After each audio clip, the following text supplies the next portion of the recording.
Good morning, friends.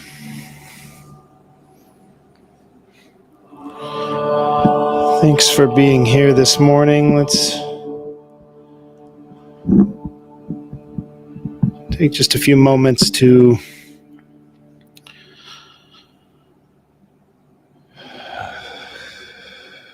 collect our breath and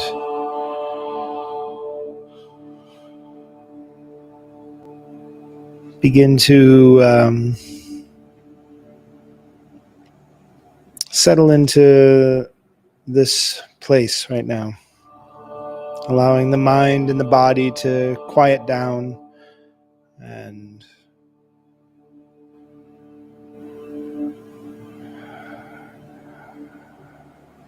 find the more subtle feelings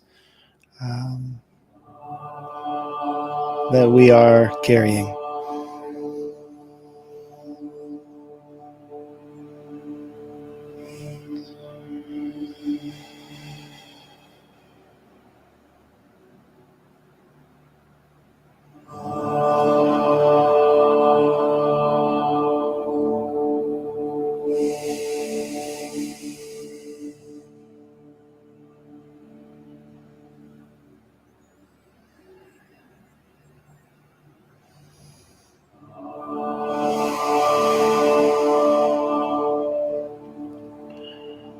If you are joining us on Facebook or YouTube, you'll see there is a chat feature. If you're joining us on Substack, there is also a chat feature. I will not be able to necessarily, actually not necessarily, I won't be able to read your chat messaging on Substack, but I encourage you to use that feature to chat with other folks who are joining us this morning. It's always helpful to have many perspectives of whatever the thing is that we're working through.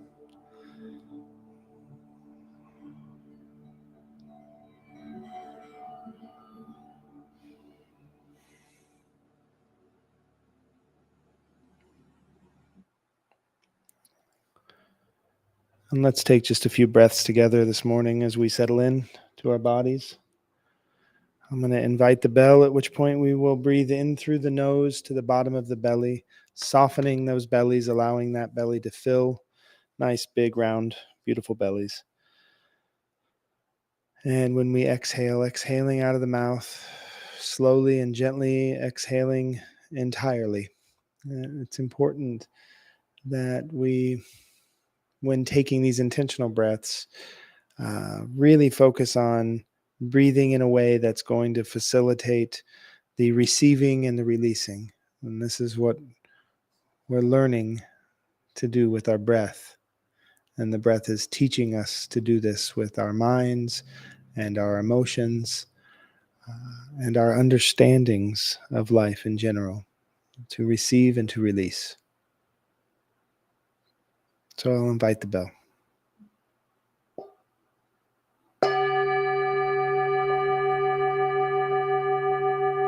Breathing in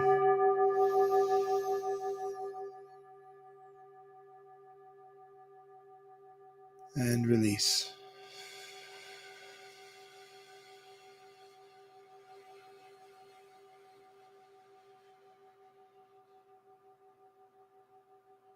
Breathing in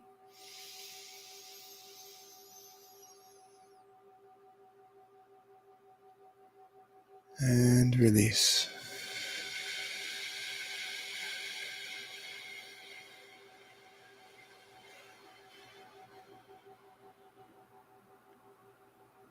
Receiving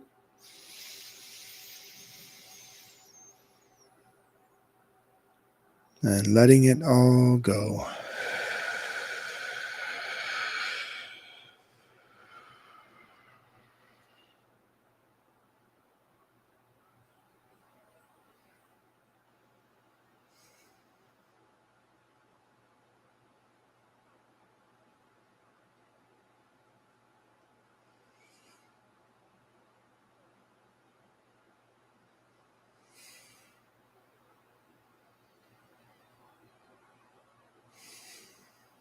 Let's have just a few moments of silent, still space.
If you've been practicing these practices for some time, you'll, I'm sure, have had the experience of that moment that sort of the switch is flipped. Um, it often begins with a few breaths, and within a few breaths, my mind is already starting to pull and tug at me. Uh, and when I say pull and tug at me, we often think that, well, if my thoughts are doing this, that's me thinking. Um, but it's interesting how we identify with thought differently than we identify with any other bodily function. You know, so much of our feeling of belonging or sense of being and purpose is wrapped up in the way that our thoughts function. And this busyness of the mind, this is sort of a self-propelled, I don't want to say sickness, or disorder, because I don't want to necessarily give it a negative connotation. It just is what it is, but it's a self-propelled search for identity all the time. When we are wrapped up in our thoughts and we think that our thinking mind is the height of our self, our being, um, then we struggle with being in a body, and we struggle with the things that comes with being in a body, and that makes us struggle, of course, with being in a place and what comes with being in a place. And that sense of belonging um, is asking us to be. It's asking us to be in a place. It's inviting us. It's not requiring of us, but it's asking us, like, please come and sit. Please come and be. And when you find that feeling of belonging, then you feel welcomed. You feel at ease and relaxed. And in those moments, and sometimes they're few and far between, in those moments, that sense of belonging feels like a full body exhalation, like a full body sigh, like, oh. You don't even necessarily know that that's what it is, but I think you probably are familiar with the feeling I'm talking about. Maybe you haven't found it in a lot of places, but I'm sure there's been a place that you found that sense of belonging. When you're with the right group of people and you're like, wow, these are my people. I feel seen. I feel respected. I don't feel like I'm hiding or masking or any of that in this moment. That's a sense of belonging. When you live in a place that you can go without light, when you can just walk through your home in the darkness, even with your eyes closed, and not step on a thing, even if there are, you know, typewriters all taken apart, and shoes, and the stack of boxes of things to either come in or go out. You have this belonging and this sense of place and this knowledge of place, this deep knowledge of the place that you can maneuver even in the dark. And there comes this place in our practice where that occurs as well. This switch that sort of just goes, ah, and there you are. You drop in. First few breaths you're taking, oftentimes the sound of the heater, the the concern about whether or not you've done the things you need to do. For me, it's that, did I lock the door of Journey home? Did I start the coffee? Did I, it's all these little check marks. Did I do this? Did I do that? And then when it comes to the meditation, I'm constantly, did I turn the microphone on? Is the microphone on? Can people hear me right now? uh, and oftentimes that answer is no, you did not turn the microphone on. but my point is, as I sit and I breathe into those moments and I start to feel that sensation that arises from my body responding to those thoughts. Is the fan too loud? Should I turn the fan off? Should I keep the fan on? And would the fan on help? Would it be helpful to have the air moving? Would it be helpful to have the heat in here? I don't know. Do I like it hot? Is it better to meditate cold? I'm curious about that. I wonder what my teachers would say if I asked them that. If I were to, and then you start going on this train of thought. You hop this train and it's just picking up speed as it barrels through life. And here you are, still sitting on your pillow, just trying to breathe and be. And if I didn't have a practice of coming back, it's not about knowing better. It's not about having, a deeper understanding. It's just about having a practice of remembering to come back. It's just practicing it over and over. If I didn't have that practice, I could get stuck in those thoughts, and then I could sit for 20 minutes, but my mind is taking me everywhere but here, anytime but now. And when we get stuck in those traps, those places of busyness in the mind, it's those times that we often feel the most useful, the most productive, the most fulfilled as the identity of who I am. And so we develop these things like the phones and the scrolling, and we develop the ability to have multiple tabs open on our computers and our phones, and our TVs are on, and we have all of these things happening to take us here. Well, I can do this, but when I'm doing this, I want to hear John Coltrane. And when I'm hearing John Coltrane, I'd really love it if I had a cup of tea.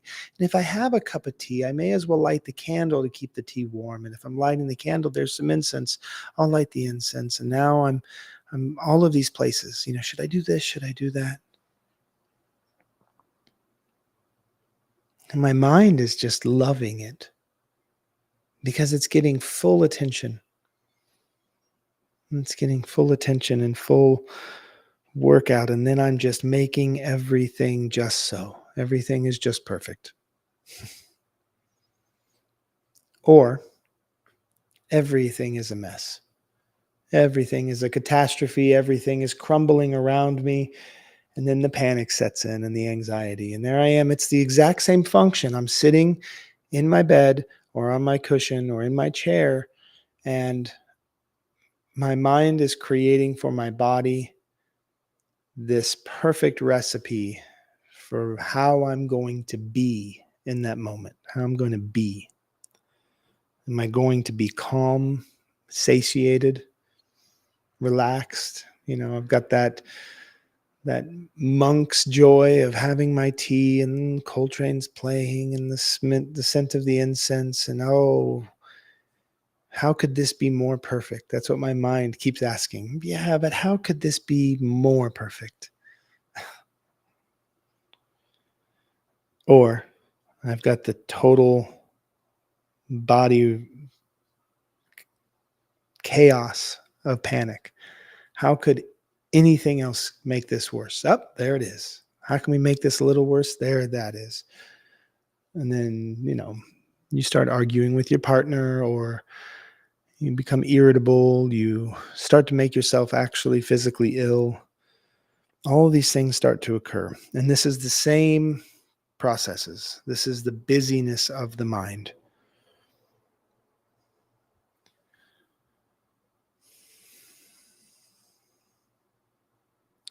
And I wasn't really thinking about that this morning too much until I started listening to a teacher, Brother Phap. He's the abbot of Plum Village, which is the monastery that was founded by Thich Nhat Hanh, one of my favorite teachers of all time. And Brother Phap was talking about how this even happens to him, that this feeling of overwhelm, this feeling of um, simultaneously needing to do everything and not being enough. It happens even to him. So as I'm sitting with that and I'm listening to this, I find I found comfort in that, but I also found like, well, what are we doing? What is the function that we're doing that is creating this deeper, more complicated form of suffering? You know,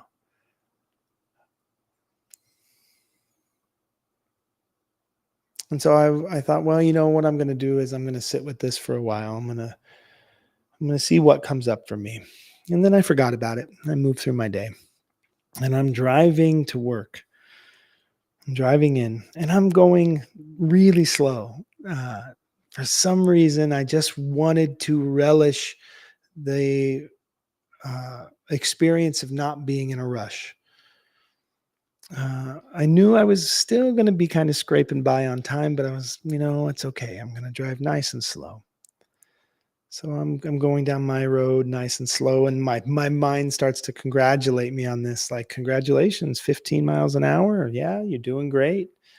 Boy, aren't the neighbors going to be happy when you get to the end of the road and they're waiting for the bus and they see how slow you're driving. They're going to feel so seen and cherished. And then I round the corner and there's no neighbors there. Oh, okay. No one to uh, experience my benevolent grace. And then I'm driving on the main roads, and I'm still keeping this nice slow pace. Um,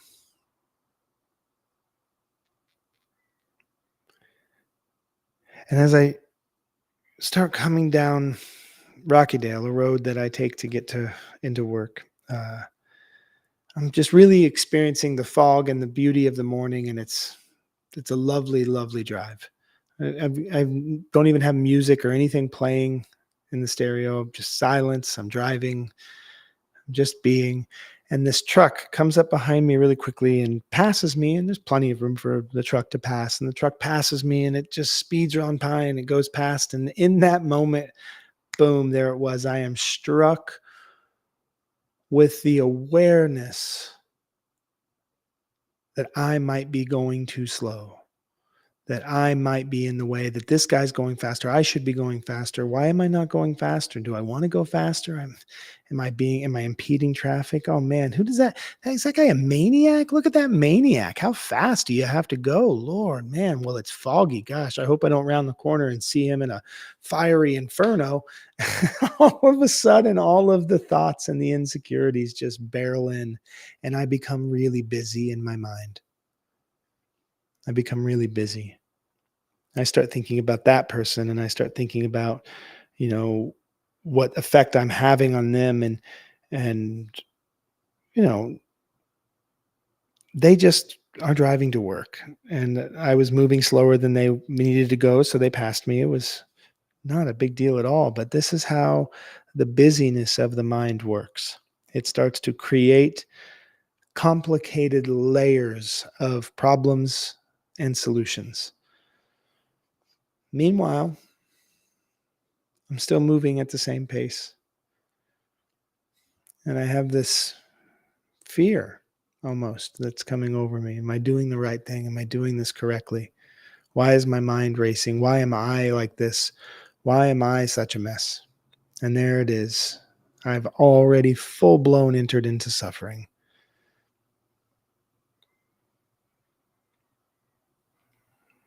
And so I reach down and I'm in cruise control, and I just add 2 miles per hour to my speed. So now it's all fixed. It's all better. 2 miles per hour. Now we're all satiated. We're all good. Everything is fine. But it clicked in that moment as I was doing that. I started laughing at myself while I'm driving, because I recognized what it was. I recognized what the busyness is. And the busyness is just this function of survival of a way of being that I've accustomed myself to. It's a way of being. And when I say a way of being, I mean it's a way of behaving. It's a set of behaviors that I've accustomed myself to avoid being present with who I am and what I'm feeling deeply in moments of silence and moments of quiet. Um, and as I was listening to that monk, that he's a venerated monk, he's been a monk since he started studying with Thich Nhat Hanh full time. He moved to the monastery at age 13. Uh, he he was Thich Nhat Hanh's helper, assistant, and upon his death, he was named the abbot of the place. He's got a lot of responsibility, but even he, as this trained and practiced monk, still was coming to understand that we busy ourselves with all of these external things and can convince ourselves really easily that we're doing the right thing because what we're doing is good. Okay, sure. But if what we're doing, no matter how good it is coming at the detriment of who we are, then we have a very limited resource of goodness before it becomes resentment, before it becomes detachment, before it becomes dissociation, before it becomes now this goodness that I need to get away from. I need to escape because the goodness is no longer a product of just being present, which it at one time is, and sometimes it is. But even those things, they aren't benevolent if we're still allowing ourselves to drop into this busyness. And even if it seems unintentional, we are avoiding ourselves, our own suffering. And, I see a lot of people talk about this as sort of a gateway into the opposite of being of service. They start to become closed off. I'm tending to myself. I need to tend to myself. Well, that's the same game. That's the same game. because it all comes from this notion of being the fixer and fixing something. And what I think that I'm beginning to understand about busyness is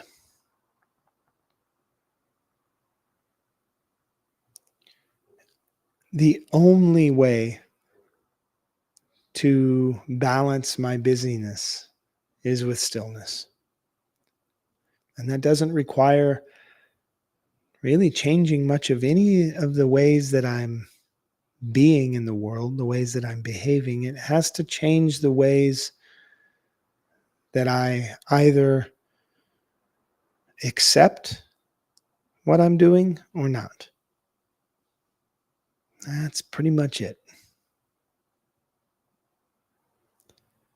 If I can accept in that moment what I am doing right now is avoiding my suffering, then I have the opportunity to allow the suffering in and be present with it in that space and in that time. And it's just really luscious when you can find that place and lock in and snap, and you're there.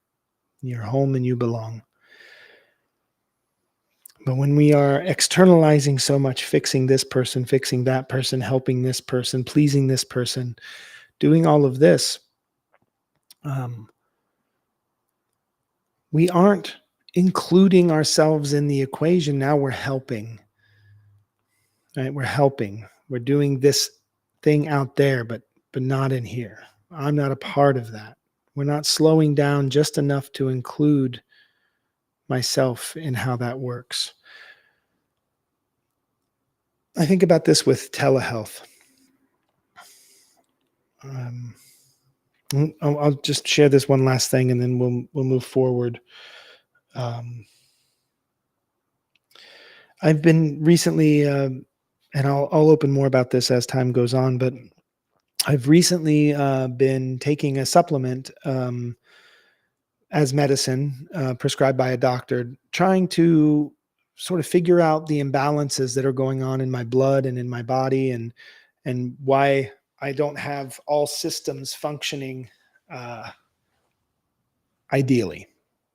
Just that's a nice way to say I don't know why I'm so fucked up all the time, but but we're figuring this out. And so I begin this regimen. It's a weekly regimen, and it's an injection regimen. And I'm doing this thing, and I'm dealing with the nerves and the anxiety of injections because of my history with those things. And at first, I start to feel great. I'm like, oh wow, this is it. This is what I've been missing. And then a few days go by, and then that's crash. Oh, this is terrible. And then I take my next injection, and it's like, okay, there it is. We're getting there. And then it's crash. And then a few weeks of this go by, and I notice that my crash is deeper and more sustained now than it is before. And then I notice that even when I take the supplement, I don't really have as much of a lift, but I still have a deeper crash. And my body's kind of doing these, you know, loop-de-loops. Feels like I have a consistent flu for the past couple of weeks, and I've taken all the tests. I don't have any flus. And then some days there'll be an hour where I feel great. I feel fantastic. And then it crashes again. And it's causing my mind to kind of go into this chaotic space of worry and fear of what's going to happen if I start to commit to something and then my body crashes out. And so I start having these deep beliefs of not being enough arise, and these fears and these feelings and insecurities and all of these things. And I'm just preoccupied. I was at a reading of two really phenomenal poets this last weekend up in Portland at the book fair. And I was finding I couldn't hear more than two or three words without my mind starting to dissociate. And I had to keep bringing myself back to be present. I'm like, no, you want to be here. You want to hear these poets. These poets are gifting you amazing insight right now. Just listen, just listen, just listen. And then my mind just takes me out of it. And I was like, man, this is awful. And so I start looking on the internet for other people who have this shared experience. And I find some Reddit threads of people who also experienced these like really drastic side effects when beginning this regimen. And it's not supposed to do this. This isn't the intention of the medication, right? And you talk to a doctor and they'll tell you, no, this has nothing to do with this. And this is the experience of dozens upon dozens upon dozens of people that I'm reading these threads. And one person says, I experienced this for a number of months. And then what I started to understand was this is actually what happens when your body starts to receive something it hasn't had for so long. It goes into repair and it creates a lot of pain and suffering in that process. This is your body readjusting. This is your body healing, and it's messy and it's ugly and it doesn't feel very good, but it's because you've been functioning on this deficit for so long. There are parts of your body that have forgotten how to do this, and now it's doing it, but it's going to take some time and you'll come out on the other end. And then I found more people saying that, and I really, really resonated with that experience because I've done that. I've done that. I've done that not with, injection medications, but I've done that with my breathing practice. Healing is not always instantly feeling better. It's not always pleasure and joy, and it's not always balance right away. Sometimes balance is a pendulum and it swings us back and forth, back and forth. And the suffering is the busyness of the mind. As soon as something comes up, the mind takes us away someplace else, someplace else, someplace else. And I started noticing that, and I thinking about like, how busy do you make your life doing good? And what's the difference? And I can't find it. I can't find it. But I found what seems to be what is being asked of me. When the busyness comes, stillness is required. It's just required of us.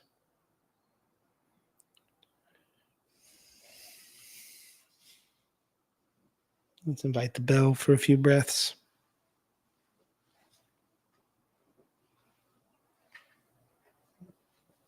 If I can remember where I placed the mallet.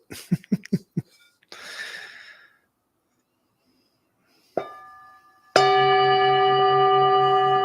breathing in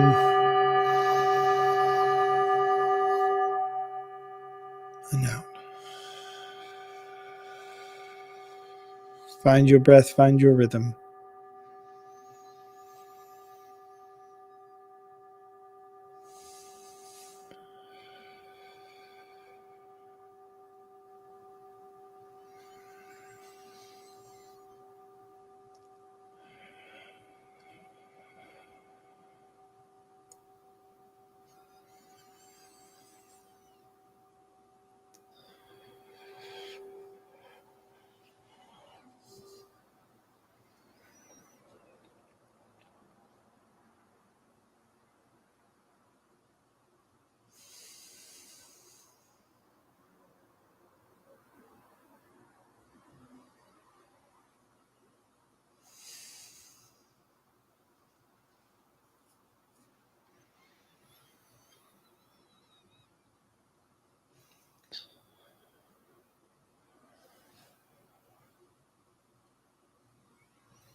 Yeah, the stillness.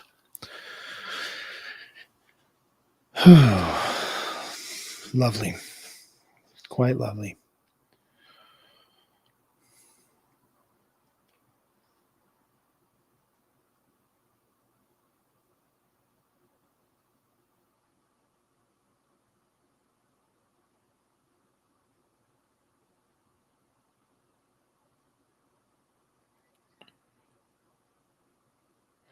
I'm not sure what number we are on when it comes to our.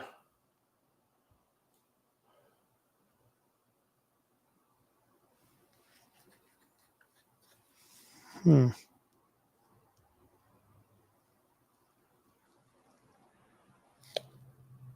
I think we're on number 45 because I'm reading 44 right now, and I think I remember working through this one. So we'll just go to 45 today. This is Bell Hook's Appalachian Elegy, number 45. Barren, broken hill, once a place of possibility, now only remnants, old glory gone. Heritage sullied with hate, ancestors indigenous and dark held captive by soldiers and greed, by bloody conquest. Battlefields where the dead live, unclaimed, not mourned, histories buried, forgotten, lost to a world of cover ups. Ghosts return to these hills to grieve, cry out lamentations, mourning the desecration of earthbound bodies. Ghosts gather here, make promises of resurrection and return.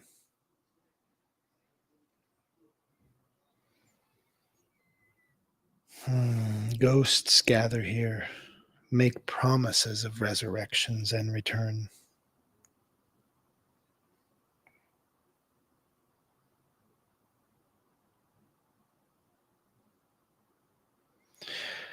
It's clear that on one level, um, Bell Hooks is talking about the history of the place that of which she writes, Appalachia, in this time and in this place in these hills. She's talking about, she grew up in Kentucky, in the Appalachian Hills of Kentucky, and she's talking about the genocide of indigenous peoples, the enslavement and cruelty inflicted upon African peoples. Um, she's talking about, these battlegrounds of the Civil War and all these histories, not just history. Like it's clear she says histories, the multitude, the multiplicity, histories buried, forgotten, lost to a world of cover-ups. It's all these, each of these people, each of these experiences, each of these times and places, these are histories, multiple histories. And it's hard for me to want to really take this beyond what she's talking about in a literal sense, because that's really important. But also, she's a poet, and she's talking also about this thing that occurs with our own ghosts, our own shame, our own fear, our own suffering, our own regrets. Um, Ghosts return to these hills to grieve, cry out lamentations, mourning the desecration of earthbound bodies. I just can't help but think about that as being these parts of myself, these parts of each of us that come back to these old wounds, these old scars in the landscape of our being. These ghosts gather here, make promises of resurrection and return. We've talked about the teaching of the hungry ghost recently, but this notion of a ghost itself, these specters, these things that, like a revenant, these things that return, that come back. Um,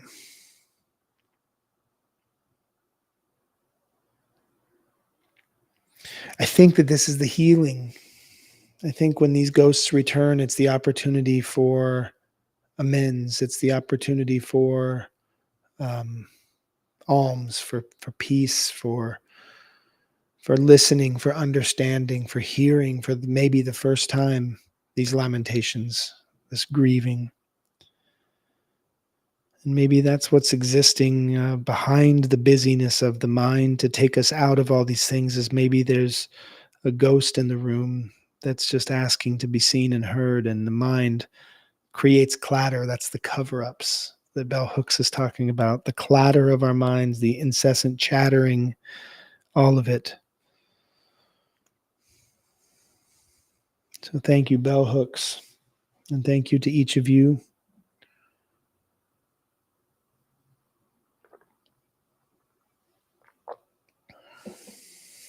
Thanks for being here and doing this work.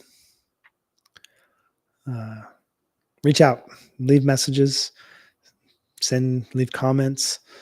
I'd like to hear your perspective. I want to hear what busyness is like for you in your mind and in your body, and when you catch yourself overloading your schedules, both in the physical world and the mental schedules that we keep.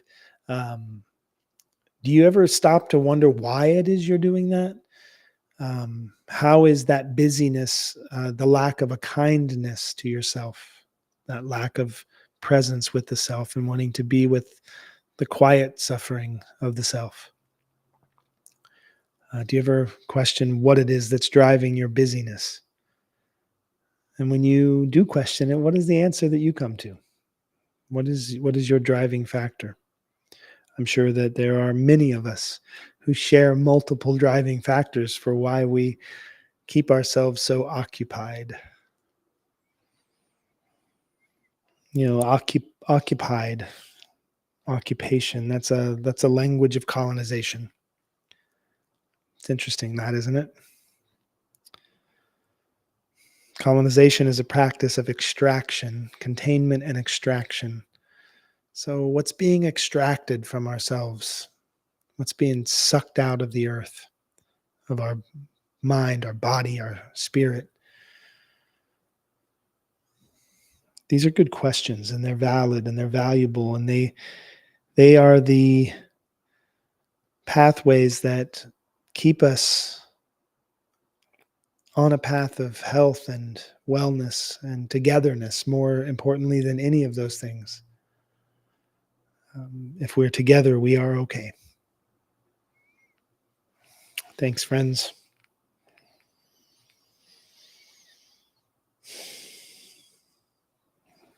I hope to be back tomorrow.